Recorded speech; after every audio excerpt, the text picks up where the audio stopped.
नमस्कार मित्रमैत्रिणींनो, माझ्या यूट्यूब चॅनलमध्ये तुमचं स्वागत आहे. एखाद्याची खोटी शपथ घेतल्याने ती व्यक्ती खरोखरच मरते का?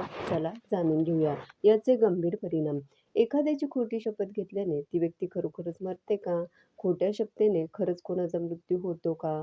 प्रिय व्यक्तीचे आयुष्य धोक्यात टाकण्याआधी हा व्हिडिओ नक्की बघा. दैनंदिन जीवनात अनेकदा स्वतःला खरं सिद्ध करण्यासाठी लोक सहजपणे कोणाचीही शपथ घेतात. तुझी शपथ, आईची शपथ किंवा देवाची शपथ हे शब्द आजकाल अगदी संवादाचा भाग बनले. पण एखाद्याची खोटी शपथ घेतल्याने खरंच त्या व्यक्तीचा मृत्यू होतो का? हा प्रश्न अनेकांच्या मनात भीती निर्माण करतो. शपथ किंवा प्रतिज्ञा ही आपल्या संस्कृतीत अत्यंत पवित्र मानली गेली आहे.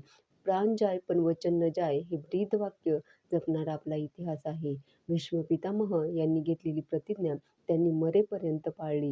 म्हणूनच आजही आपण भीष्म प्रतिज्ञा हा शब्द आदराने वापरतो.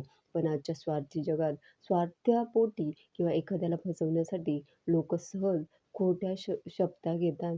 आता खोट्या शपथेने खरंच कोणाचा मृत्यू होतो का? तर सर्वसाधारणपणे भीती अशी असते की त्याची शपथ घेतली तर ती व्यक्ती दगावते. कथाकार शिवम साधक यांच्या मते खोटी शपथ घेतल्याबरोबर समोरची व्यक्ती लगेच मरते असं नाही, परंतु त्याचे परिणाम अत्यंत भयानक आणि विनाशकारी असतात. शपथेचा प्रभाव हा केवळ शब्दापुरता मर्यादित नसून तो ऊर्जेशी संबंधित असतो. आता लोकप्रिय कथाकार यांच्या मते खोट्या शपथेचे 5 विपरीत परिणाम आहेत. नंबर 1, मान-सन्मान कमी होतो. होय, जो माणूस खोटी शपथ घेतो त्याचे समाजातले वजन आणि प्रतिष्ठा हळूहळू नष्ट होते. लोकांचा त्यावरील विश्वास उडतो. नंबर 2, कुंडली दोष आणि नशीब.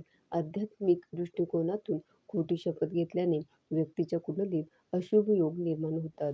भाग्याची साथ मिळणं बंद होतं आणि कामात अडथळे येऊ लागतात. नंबर 3, आरोग्यावर परिणाम होतो. होय, खोटी शपथ घेणारी व्यक्ती आणि ज्याची शपथ घेतली जाते या दोघांच्याही आरोग्यावर त्याचा विपरीत परिणाम होऊ शकतो. अज्ञात भीती, मानसिक दडपण आणि शारीरिक व्याधी जडू शकतात. नंबर 4, आर्थिक समस्या उद्भवतात. खोटेपणाचा आधार घेऊन घेतलेली शपथ देवी लक्ष्मीला अप्रिय असते. अशा घरात किंवा व्यक्तीकडे पैसा टिकत नाही आणि दारिद्र्यता येऊ लागते. नंबर 5, संघर्षमय जीवन होतं. ज्याची खोटी शपथ घेतली जाते त्या व्यक्तीच्या आयुष्यातही विनाकारण संघर्ष आणि कटकटी वाढतात. ती ऊर्जा त्या व्यक्तीला त्रासदायक ठरू शकते. म्हणूनच शपथ घेण्यापूर्वी 100 वेळा विचार करावा असं ज्योतिषी सांगतात. ही एक मोठी शक्ती आहे, ती जाणीवपूर्वक घेतली पाहिजे. शपथ घेण्याआधी विचार करा, खरंच शपथ घेण्याची गरज आहे का? हे स्वतःला विचारा. प्रतिज्ञा पाळा. जर एकदा शपथ घेतली तर ती प्राणपणाने पूर्ण करण्याची तयारी ठेवा. उगीचच संभाषणात आई-वडिलांची किंवा मुलांची शपथ घेण्याची सवय लागल्यास ती वेळीच थांबवा. अशा प्रकारे खोटी शपथ घेतल्याचे परिणाम हे धार्मिक, नैतिक आणि सामाजिक शिवाय कायदेशीर आणि मानसिक अशा सर्व पातळ्यांवर गंभीर मानले जातात. आता खोटी शपथ म्हणजे काय? तर देव, धर्मग्रंथ, न्यायालय किंवा कोणत्याही पवित्र गोष्टींच्या साक्षीने असत्य बोलणे म्हणजे खोटी शपथ. असत्य सांगण्याची जबाबदारी स्वीकारूनही जाणीवपूर्वक खोटं बोलणे हे असत्य गंभीर पाप मानलं जातं. भारतीय धर्मग्रंथानुसार खोटी शपथ हे महापाप आहे. भगवद्गीता, मनुस्मृती, गरुड पुराणात खोटी शपथ घेणाऱ्यास नरक यातना भोगाव्या लागतात असं सांगितलं जातं. अशा व्यक्तींवर देवाचा कोप होतो, पुण्य क्षीण होतं आणि आयुष्यात सतत अडथळे येतात. पुढील जन्मात दुःख, दारिद्र्य किंवा अपमान सहन करावा लागतो अशी ही मान्यता आहे. खोटी शपथ घेतल्याने अंतःकरणावर खोल परिणामही होतो. सतत भीती आणि अपराधी भावना मनात राहते. मानसिक ताण, चिंता, अस्वस्थता वाढते. आत्मविश्वास कमी होतो. मन शांत राहत नाही. झोप लागत नाही. चिडचिड होते.